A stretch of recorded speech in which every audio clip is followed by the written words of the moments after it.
untuk bisnis kita mau jadikan di IPO kan itu pasti butuh size pertama, dan bisnisnya juga harus menarik buat para investor. Jadi kalau size-nya belum cukup atau kami yakin memang ini kurang menarik, biasanya kami tunda dulu. Kami bereskan dulu internal, kita bereskan strateginya, kita bereskan bisnis modelnya dahulu.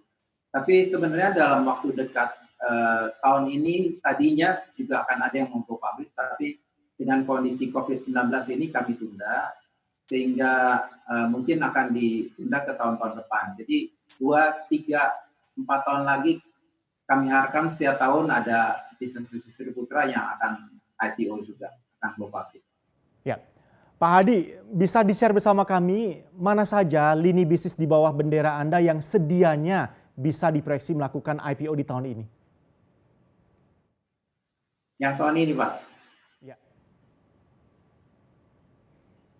Jadi yang bisnisnya tahun ini tadinya kemungkinan besar rencananya yang sawit. Kami punya grup sawit yang lain selain DSN, juga itu akan IPO tadinya.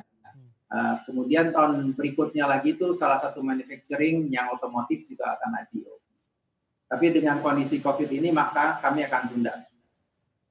Baik, dengan mau tidak mau harus ditunda. Sebenarnya di tengah kondisi seperti ini, sumber dan potensi pembiayaan yang paling relevan dan masih bisa kita harapkan khususnya dengan konteks Triputra Group apa saja sih, Pak?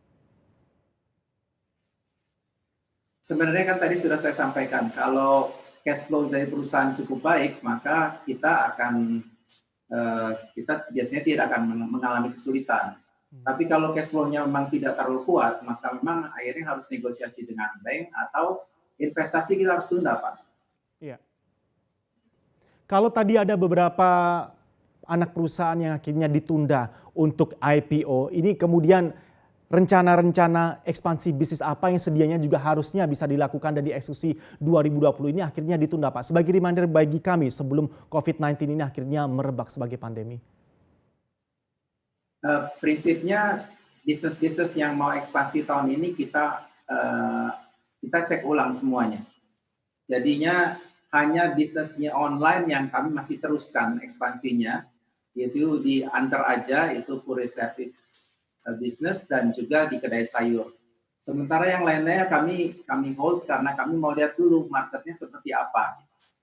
Terutama kayak manufacturing kan sebenarnya tahun-tahun depan otomotif itu siap untuk invest lagi di berbagai bidang, banyak investor baru yang mau masuk, juga kami sedang perhitungkan sekarang apakah prinsipal ini customer masih tetap komitmennya untuk tidak menunda investasi mereka. Kalau mereka tidak menunda, kami juga harus ikut.